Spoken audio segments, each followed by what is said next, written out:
Hey everyone, this is my first going live here, and I'm just like sitting cross-legged on the floor here in Hamtramck, Michigan, Detroit.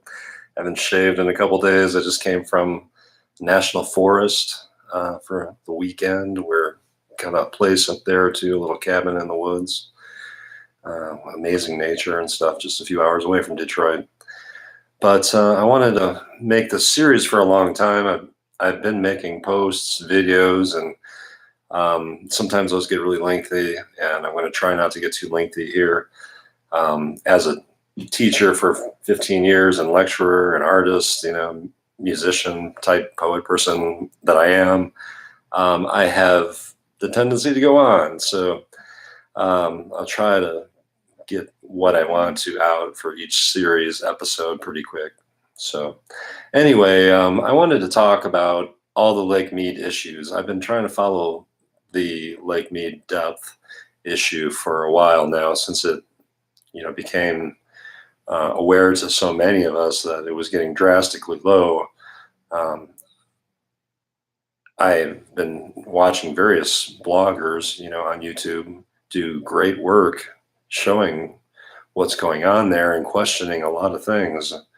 And what I want to know more about, though, is, it is just amazing to see all the junk down there. And I have been aware of this in Southeast Michigan for many years. Detroit, we live with so much pollution, and there's so many stories that I've read about, I've found out about, I've lived around. But in Lake Mead, there's like World War II planes down there. There's dead bodies. There's all kinds of boats. There's containers. The metal containers were a huge issue and still are here in Southeast Michigan. They're all over the place. People just used to fill them up and bury them, and they only last so long. So that's something I would like to see questioned, because this is important water. And why isn't there any care into all this stuff disintegrating into the water? And I mean, just imagine what's in the ocean. I've read so much about it over the years, and the purposeful putting things in the ocean like artillery, tanks, planes for quote unquote reef making. I hope that works. I know the coastal reefs and many reefs, the Great Barrier Reef, everything's struggling.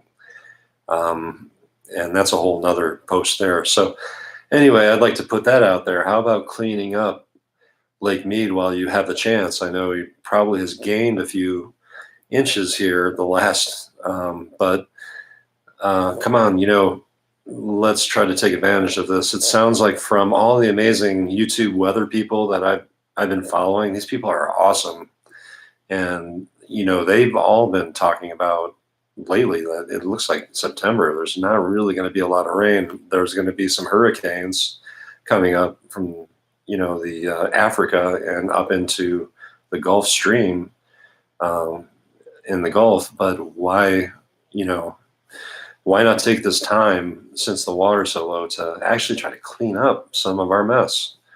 This is the water that we drink, and, so many people are dependent on it. And I was also watching the horrible treatment of the homeless people over months and years here on YouTube. But today, even reading about Las Vegas and how they've been destroying tiny home projects. And this is all on YouTube also. I mean, what is wrong with you people? Why would you do something like this? And deplete people's efforts too. I am so tired of efforts being stomped on. And so that's another thing that I'll get into in just a second. Just in general, the treatment of people who are trying to make projects happen, and activists per se, and whatnot. But the erratic weather behaviors that we've been experiencing, I've noticed for many years. There's so many stories I can talk about that we've been through here in Michigan that are odd, and you can't have 100-year storm every year, So yeah, this is something that is shifting in our climate. And a lot of people here believe it, and it seems like from other parts of the country and world believe that parts of Michigan are going to have what was like California type weather, and that's already there's people flocking here. There are real estate prices in certain parts of the state that have tripled in the last few years, doubled easily. So a lot's happening, and it's not in the news per se. I'm always more and more upset about the news and just the lack of follow up, the lack of depth in the news, the purposeful putting down of people, blacklisting people, finding ways to label someone non-newsworthy. And this kind of gets into these people gluing their hands, the artists gluing their hands to artworks. And I know they did it to a Botticelli piece. They did it to a sculpture recently in Europe. And there's two ways for me as a seasoned artist to look at this, and activist, since childhood. I think that there are a lot of better ways to do this. I know that they are trying to bring attention, they say, to people like myself and others and themselves who are being even labeled terrorists for being environmentalists. And that's just for being online and sharing some stuff or going to some more organization things, and it's just an extreme way that we have been dealt with, and especially since 9/11. And these are issues I'd like to talk about a little bit more in depth as time goes on. Hopefully I can do that and not get censored here. But I don't know. With people gluing their hands to works, I worry about the work getting destroyed for future generations. I think it's a selfish act. There's a lot of better ways to show your devotion to the issue, to the earth, and everyone else that's involved in this. We're hurting the earth, we're hurting ourselves. And artists traditionally are treated horribly, and environmentalist activists are treated horribly. I have a whole life story to tell you of things that have happened to me that really shouldn't have happened to me.